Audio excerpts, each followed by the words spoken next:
ka-Investa. So right now sa team, we're having a quick town hall. And ngayon we're doing our monthly stock pick session. So aside from us wanting to impact the lives of 10 million Filipinos, right, to have them learn how to invest and to trade the markets, kami sa Investa, tinutulungan namin yung isa't isa kasi marami din mga newbies to intermediate levels and we want everyone to learn how to trade, right, and achieve financial freedom. So hindi lang naman lagi like si JC, JM, Berio yung mag-share lagi. Everyone has the opportunity to speak up whether simple lang yung analysis or complicated. What's important is, diba, they have that independence to analyze stocks, right, and have the confidence to present in front of everyone. Right, so yun. So let's begin with the session. So first, Borj, ikaw na magsimula. Pa-share na screen at ano yung stock picks mo. Okay. Start tayo. So ito yung presentation ko. Stock pick session for today. So simulan natin. Paano ba nag-screen?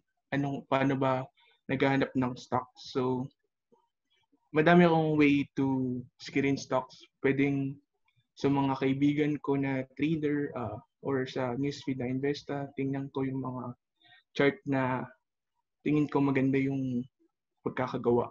So ilalagay ko sa watch list and titingnan ko din on my own kung ano bang meron dito. So other way, syempre, screener. Pag may system ka na, alam mo na yung mga possible play sa'yo. So, for example, dito, sa screener ko lumabas ma at si tel. And isa pang way is Investa Pro. So, isa sa mga watchlist ko na premium is yung the outliers. So, dalawa lang yung stocks ngayon. So, tel tsaka tech. And the other one is yung mga pinopost sa Investa Prime Plus Research. So, ito, datation ng subsector. So, nakikita natin sino yung mga nagli-lead, sino yung mga improving, and sino yung mga laggard. So, focus tayo syempre sa leaders. So, sa tatlong yon, pag may common, syempre parang it's a sure thing na leader siya kasi pumasok siya sa tatlong categories. So, simulan natin yung charting. So, tel in weekly chart. Since 2015, downtrend, tas nag-breakout lang siya 2 weeks ago. So, sa ano naman, levels, currently nasa 1.3, which is possible resistance na support na naging resistance ngayon. And next level is 1.5. So, if mag-breakout siya above 1.350, ganyan, expecting to take a profit around 1.5 level. Next, yung ma. So, dito naman, in-apply ko yung yung Elliott Wave ng Open Journal. Shout out nga pala. Tapos dito, Wave 1, 2, Wave 1. Di ko alam kung tama yung ginagawa ko, so check nyo na lang. Tapos, mag-aabang ako around 1.9 area. Then, let's see kung umabot man or hindi. Tapos, Wave 3 of 3. Tapos, tech, ito. So, yun, may tel, may ma, may tech sa mga watchlist. And yung tel kasi, di ba, telecoms, yung ma, under siya sa transport services na subsector. Then yung tech, IT. And electrical component and equipment. So yung tech. Ngayon nasa Darbas back siya. Tapos if mag-breakout, ang initial TP is around 12 pesos. Other watch list ko is IDC.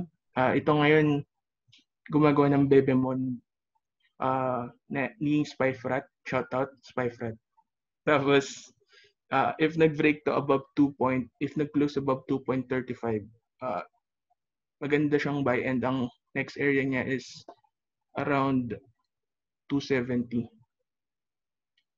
Tapos next is 315 na ganyan. So tingnan natin kung anong magiging galaw nito. Another one na may setup is M-wide. So ngayon, possible next move niya is wave 1 of 3. And yun, nakaabang na ako kung saan magbebenta. Siguro around 8 pesos kung umabot ulit. Ito is 1 hour time frame. Ito ulit, Bebemon setup ni Spyfrat. So, nakikita natin ilang beses tinouch yung MA50 niya. So, pang-anim nag-breakout and ngayon nagko-consolidate. So, if magtuloy to above 360, possible na balikan niya yung 480 area. Ito naman Maxes, ganun din may possible Bebemon setup and also cup and handle. So around close above 7 tapos 740. Yan, may play na.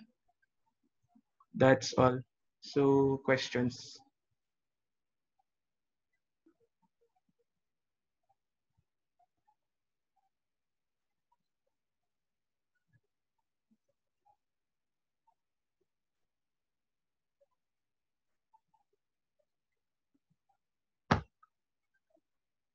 Hello? Borj, question. Yes. Aggressive ba yung approach mo ngayon sa market? Hindi kasi PSEI pala hindi ko nasama yung chart pero currently below 6K pa din. So, yun yung turning point ko. May MA50 doon. Pag nag-above doon, saka ako mag-aggressive. Okay. So, meron ka ba last message, Borj? Yung 500, habol kayo. Dito live, boy. Alam mo, ma-post mamaya. Day joke lang. Di pa, edit pa. Sige, Borj, salamat. Sige. So, next. Stop ko na. Salamat, Borj. Thank you. So, next, let's call on Kervin. Pa-share na lang na screen, Curves. Wait lang. So, guys, si Kervin is one of the kasama siya sa biz dev team namin. So, malupit din na trader.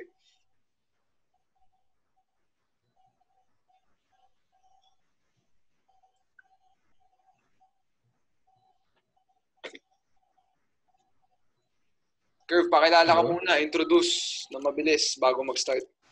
Hello, ako si Kervin. I'm from the business development team. Same role kami ni Paulo Tomacruz. I think that's it. I currently I'm the one handling the Investa online summit as well.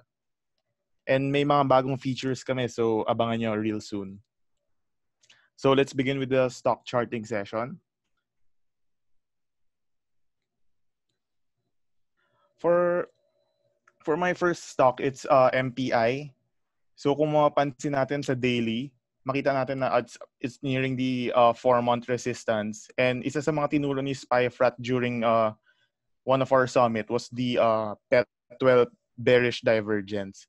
So ako, gumawa ko ng personal, binaliktad ko yung system niya, which is yun, kumahanap tayo ng mga bull div sa baba.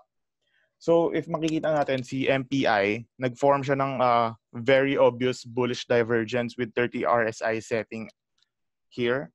Makita natin na on the daily time frame, very evident yung bullish divergence. Moving forward, makikita rin natin sa weekly na very evident rin yung bullish divergence. So it's really a confluence of two bullish divergence that significance a higher probability of a reversal play. And kung mapapansin natin, medyo bugbog na talaga tong si Mpi. So value-wise, I think potentially may catalyst. Then another thing that we can see why now may probably be a good entry would be yung historical support. So madami siyang previous support around 220 to 240 pesos area. So right now it's at 2.5 and yung current target price ko is it could go as high as 3.5 to 4. So to give, for the benefit of everyone, yun opposite nung tinuro ni Spy-Frat na system. So the parabolic bullish divergence would require an RSI setting of 30 and bullish divergence formed on any time frame. Pero as on the study of time frames, usually mas significant kung mas longer yung time frame. So here nakita natin na daily and weekly siya. So it's I think it's quite significant and really raises the odds to our side. So yun nga. So the first low on the RSI reading must be below 30. Then the second low must be higher than 30, which was seen in the MPI stock chart.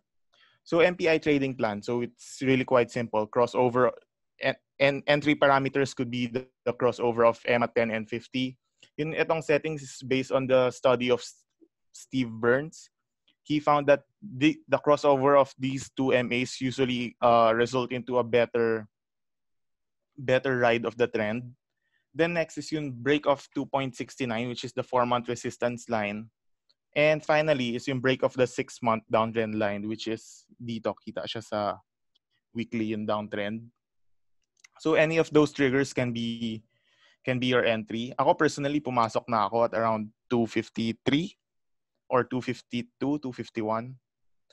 Then risk management side, again, we're playing the game of probability. So it's very important that you manage your risk. So I recommend 0.5% VAR. Usually in a bull market, I enter at around 1 to 1.5 VAR. Pero given yung current market situation, really just hold on to cash most of the time. Ngayon, 30% allocated pa lang ako sa Philippine market and I don't have any plans on raising that. So cut loss level would really depend on your risk appetite, but significant levels would be at around 2.4 or 2.28 depending on your risk size.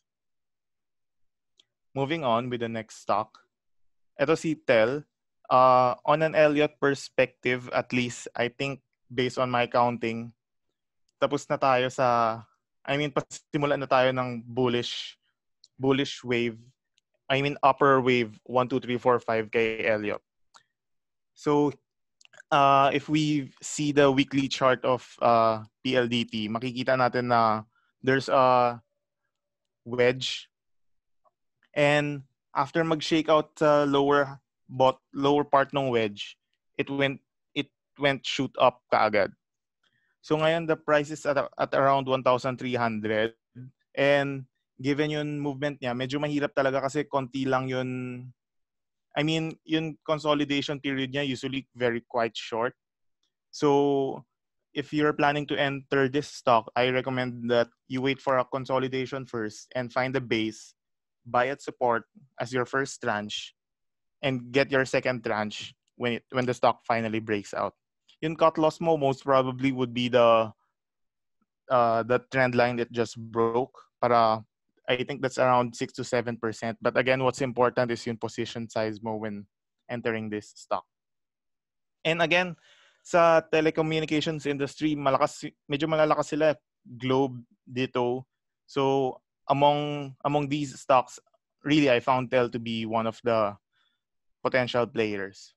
So here's the trading plan. So you can wait for the next consolidation, buy on support, then add another on breakout.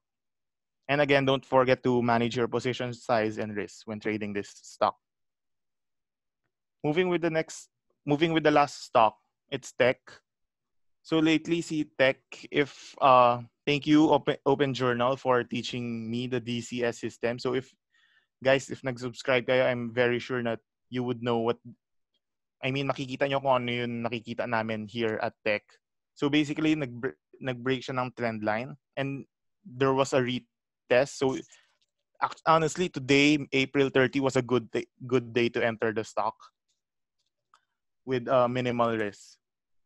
So what's your trading plan for here? So either you enter right now, but again, manage your risk, or you wait for the stock to really break the high before you enter the stock. And looking at the RSI, dito 14 period setting na tayo. The RSI is healthy as long as it doesn't really go below 40. The stock is quite safe and has a healthy uptrend. So, typo yan. Tech trading plan. So, break of downtrend line. It already happened. So, entry signal sana today. And another would be the break of the horizontal resistance, which is a later entry, but again, a safer entry to the stock. Risk management, as always, 0.5 VAR as recommended. And cut loss would be the below of the previous downtrend line. So finally, madami sa mga beginners nagtatanong, how do I screen my stocks? Personally, sa Philippines, I screen them individually. Medyo easy lang naman on the part na if wala naman action or volume, you can just easily skip the stock. Pero you can start filtering it based on the value traded of the stock for the day. Or if nahirapan ka or if you'd like something easier, you can use, again, Investa Pro kasi nagkataon na yun sinend sa akin ni Borji na photo today.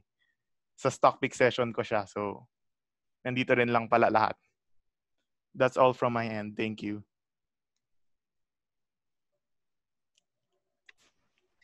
Curve question. Yes, ano yun?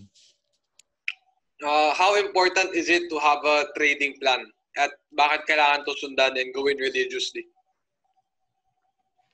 Trading plan actually lets you know what you're doing. So in my case, at least alam ko I know what to expect. Again, in trading the stock market, emotion is your biggest enemy. So when you enter the stock, you don't really want to be shaken out with any news on kung ano yung mga bagong balita, ano yung sinabi nung itong friend mo na, uy, may insider buying daw. Really, a trading plan helps you keep sane on whatever happens to the market. So kunwari, nag-breakdown, parang hindi mo na kailangan isipin na, breakdown ba talaga? Hindi, more of when the market opens, a trading plan's actually it's just the rules you need to follow day in and day out. Anything you want to add on that, Toma, on your end? Wala naman. So, salamat, Curve. Natakal mo na yung points. Halos pareho tayo na answers. So, agree ako sa lahat ng points mo. So, Curve, thank you. So, last na. Si Renzo. Si Mr. Business Talk. Okay. So, Renzo, pakilala ka lang ulit. Hello. Bago ko simulan yung stock pick. Hello. Ako si Renzo. Teka, sige, share ko na muna.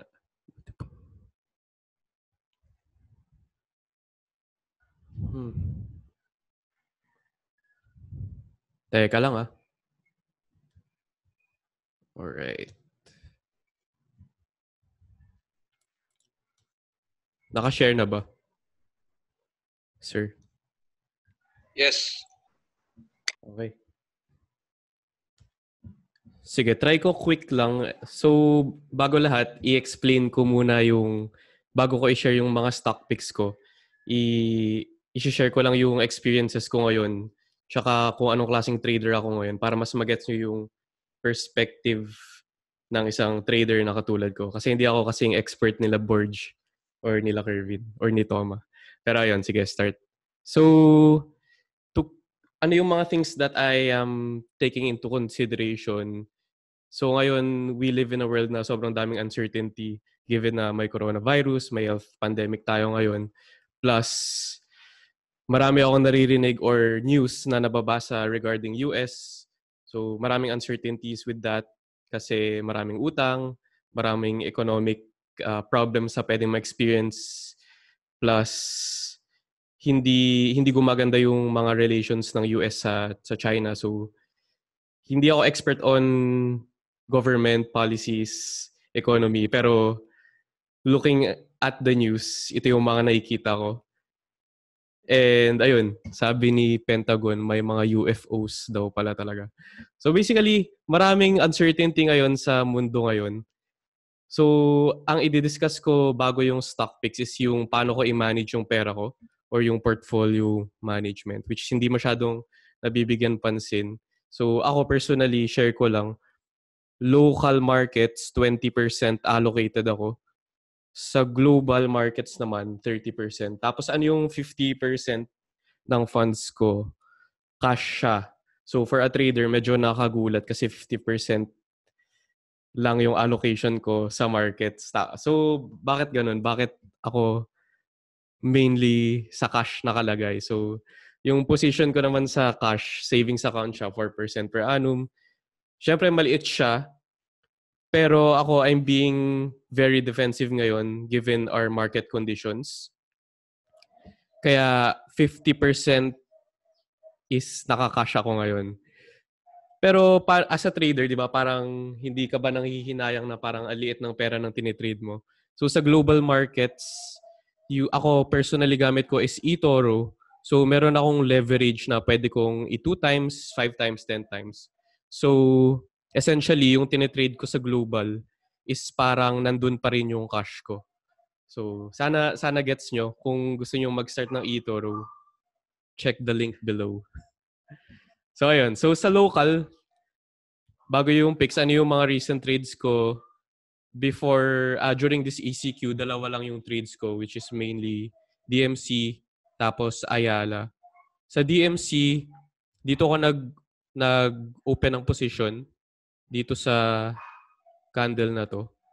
Pero nag-sell ulit ako dito. So ano yung methodology? So ito, 8% lang na-gain ko dito in 1 week. Pero okay lang na all-in naman. Pero syempre, manager risks. So bakit ko tinake yung trade na to and mukhang masyadong mabilis yung pag-exit ko pero ayos lang. So nakuha ko to kay Dr. Thomas Carr nung binasa ko tong book, Market Neutral Trading. So not sure if nakikita. Pero ayun. So to use the system, basically, yesterday's close must be lower than the Bollinger Bands. Tapos 10% below 20 moving average. Tapos percent bandwidth is less than 0.25. Tapos today's close lower, above the lower Bollinger Band. So nakakalito, visually ganito siya. So makikita nyo, yesterday, below the lower Bollinger Band siya. Tapos this day, above the Bollinger Band na siya. Tapos isa pa dun sa metrics is dapat below yung 0.25% yung bandwidth ng Bollinger Bands mo dito for the previous 3 days. So basically yun, tinake ko yung trade ko dito. Nag-sell lang ako agad dito kasi feeling ko resistance to pero nagtuloy-tuloy. So pwede nyo gamitin to, especially since may chance na nasa bear market tayo. Pwede nyo i-make use itong strategy na nakuha ko sa book ni Thomas Carr. Sige. Tapos yung sa Ayala naman, more on breakout lang siya. Tapos benta in 2 days, 10% gain. Okay na yun for me kasi defensive trader nga ako ngayon. So, dahil stock picks, ano yung stock picks ko for now? Honestly, ayoko masyadong ma-involve yung sarili ko sa long-only markets like yung PSE. Pero for the sake of this and for all of you, di ba? Ito, bumili na rin ako kanina umaga lang. Tapos ito yung stock picks ko. ALLHC tsaka MAC. So, check natin kung bakit ito. So, upon looking at the PSE ayun nga, sabi ni Borji, mas magiging aggressive siya pag na-break na siya yung MA50 or EMA50 or yung Bebemon. Tapos ngayon, hindi pa siya nagbe-break and ako, very skeptical ako about the economy and those things. Kaya, chill lang muna ako. Yung allocation ko maliit lang. So, bakit ko pinili yung ALLHC? So, halos similar din sa Bebemon. No? Nag-break siya ng MA50 just today. Tapos kanina ko lang rin siya binili. Tapos makikita rin natin sa RSI na it broke above the 50 levels na. Which can indicate na pwedeng maging bullish na yung stock. Diba? So, may strength na there. Sa MAC naman, ngayon medyo iffy pa ako dito. Macro Asia. Pero nakita ko medyo nagbe-breakout siya. Hindi pa siya nagbe-break ng MA50. Pero may makikita kang surge ng volume. So definitely may malaking interest dito. 'Di ba? So ito, ino-observe ko, tapos bumili na ako ng konti. Pero medyo pangit yung entry point ko. And mapapansin nyo dito sa stock na to, medyo volatile talaga siya. So kung i-measure nyo yung range nito, 'di ba? Mukhang maliit lang siya, mukhang konso lang, pero 44% na yung range nun. So kung iti-trade nyo to, ingat na lang. Tapos manage your risks. So back to my presentation. So yun yung dalawa kong stock picks sa local. Sa global naman, feel ko mas active ako ngayon. Ito itsura ng port ko ngayon. Okay naman yung trades ko sa Bitcoin. Pero ngayon, short ako sa Tesla and Apple. Tas long ako gold. So, kung i-explain ko yun, di ba, medyo similar pa rin siya dun sa bias ko, overall bias ko na medyo possible na magkaroon ng economic problems sa US, sa Pilipinas, di ba? So, ito yung mga positions ko ngayon and very interesting siya to observe ngayon in the markets. So, yun lang yung sa akin. Back to you, Boss Toma. Okay, salamat Renzo. One question. Yes, sir. Ano yung key differences no ng pagte-trades or kung meron man or if tingin mo walang different pagte-trade ng local market pati global? Local versus global trading. Yes. So una is yung ability mo to short. So kung sa Pilipinas long only 50% of the time gumagana yung system mo, 'di ba? Kasi kikita ka lang pag tumataas. Dito pwede kang kumita pag bumababa. Pero given na mas binigyan ka ng maraming choices, parang for me, mas maraming temptation to do a lot of things, to do a lot of trade. So, yun yung magiging parang enemy mo kung magte-trade ka globally. Leverage din. Kasi pwede kang maging greedy tapos maglagay ka ng sobrang laking position na hindi mo naman afford. Sa movement naman ng stocks, same thing, technical analysis pa rin ginagamit ko. More on, yun lang, meron lang akong mga fundamental bias based dun sa news, which is hindi dapat. Pero, ayun, gusto ko pa rin maging defensive dahil we are living in uncertain times. Ayun. Okay. Renzo, salamat. Alright. And sa teammates natin, thank you then for joining. No? And to everyone, mga ka-invest na nanood, hopefully na-appreciate niyo yung session. So yun lang, wishing everyone na stay safe in the market, stay safe, sa mga araw-araw ng buhay natin. So yun lang. And salamat. Bye-bye.